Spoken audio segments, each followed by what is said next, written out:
Salut les amis, bienvenue pour cette nouvelle vidéo. Aujourd'hui on va parler du robot Honda Mimo. Vous allez voir, c'est un robot qui tombe à votre place, ça déchire. Moi perso, je l'ai adopté. Allez, c'est parti. Chauffe Mimo.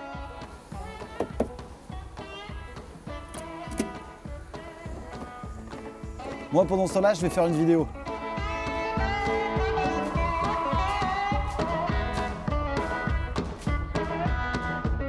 Bienvenue dans cette nouvelle vidéo. Aujourd'hui, on va parler du robot tondeuse Honda, c'est le Mimo. Alors vous allez voir, c'est un robot qui déchire parce que déjà, la première chose, c'est qu'il va tondre à votre place. Il y a beaucoup d'avantages à avoir un robot comme celui-là et je vais vous expliquer tout ça au travers de la vidéo. Alors le premier avantage de ce robot tondeuse, c'est qu'il va tondre à votre place. Et ça, c'est quelque chose d'appréciable puisque vous allez le programmer, lui dire voilà, de telle heure à telle heure et de telle heure à telle heure, tu vas pouvoir tondre. Pendant ce temps-là, moi je m'occupe à faire autre chose. Je vais regarder les arbres, je ne sais pas, je vais travailler au jardin, au potager. Et lui va se charger de faire la tonte. Un autre avantage aussi, c'est que ce robot va rejeter les déchets de tonte. Donc là-dessus, vous n'avez plus rien à mettre au compost, plus rien à dévaloriser, plus rien à ne jeter également. Vous allez pouvoir justement avoir un gazon qui est à la fois dense et en même temps réinjecter la matière organique au niveau de votre sol et au niveau du gazon, puisque votre gazon va être constamment tondu à la même hauteur, les petits déchets vont tomber au sol, vont se dégrader et vont apporter les minéraux pour votre gazon. Le troisième avantage concerne les adventices. Vous n'aurez plus une seule adventice dans le terrain puisque les tontes sont régulières et donc il n'y aura pas de montée en fleurs. Peut-être que vous aurez un petit peu de trèfle, cependant ils ne pourront pas proliférer. Donc l'utilisation ici des produits phytosanitaires est réduite, voire inexistante, parce que justement on a un petit robot comme ça qui tond à notre place. Je vais faire attention à ne pas me faire couper les pieds. Et maintenant justement, ce robot va pouvoir détecter les objets et ensuite s'éloigner pour finir et continuer sa course. Il peut d'ailleurs aller jusqu'à 2500 voire 3000 m². Alors ça, c'est quelque chose à prendre en compte.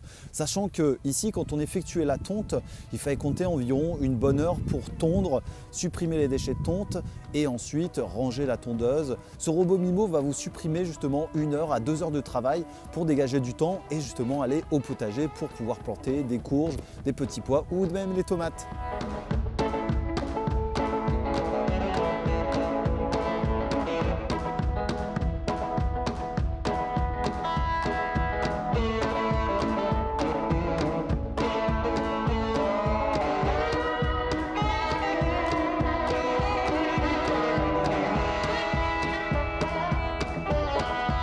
Concernant l'installation de votre robot, c'est très simple. Vous allez voir, si j'ai réussi, vous allez d'ailleurs pouvoir réussir. Vous allez border votre terrain avec un petit câble qui va s'enterrer avec le temps. Ensuite, quand vous avez des sujets un peu comme ça, ici donc un beau sol pleureur, vous allez devoir délimiter le contour pour que le robot sache à quel endroit il est et il se situe sur le terrain, et aussi pour pouvoir tondre sur le pourtour et continuer sa course. Les trajectoires de ce robot sont aléatoires, c'est-à-dire qu'il peut aller tout droit, partir à gauche, partir à droite, n'importe quand. Cependant, dans le jardin, il n'y a aucun endroit qui n'est pas tondu. Et ça, c'est pareil, c'est top. Ensuite, un autre avantage concernant le bruit, c'est un robot qui ne fait pas de bruit. Vous avez d'ailleurs deux modes, un mode silencieux et un mode normal. Le mode normal, personnellement, on ne l'entend pas, et le mode silencieux, je vous laisse imaginer, ça ne fait aucun bruit, donc limite, ça pourrait tondre même la nuit. Alors il y a quand même des choses à faire attention avec ce petit robot. Premièrement, si vous avez des enfants en bas âge, alors bien qu'il y a le mode sécurité, cependant c'est une précaution à prendre.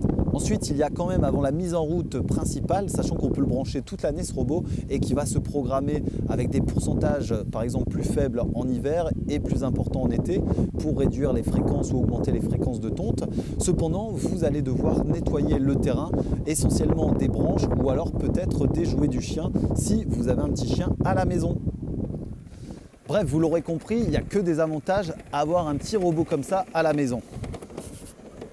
On va le laisser passer, continue ta course. Ça fait maintenant 1 an que j'ai ce robot, j'en suis très satisfait. J'ai vraiment une partie de tonte en moins à faire dans le jardin. Il y a différents modèles qui seront adaptés à votre jardin et aussi pour vous donner un peu plus de temps, notamment en période estivale. Alors voilà, maintenant j'ai plus besoin de tonte, donc maintenant je vais pouvoir aller au potager et en même temps faire et avoir un super gazon sans adventice, sans rien du tout dedans. Alors j'espère que la vidéo vous a plu, n'hésitez pas à faire un petit pouce bleu et à partager la vidéo. On se retrouve pour d'autres tutos, notamment au potager, au jardin, à l'entretien, à la plantation des arbres et des arbustes. Tout ça, ça se passe sur ma chaîne au travers de Prof d'Ortie. Pareil, vous pouvez découvrir les nombreux réseaux sociaux, Facebook, Twitter et Instagram. Je vous dis à très bientôt les amis, salut!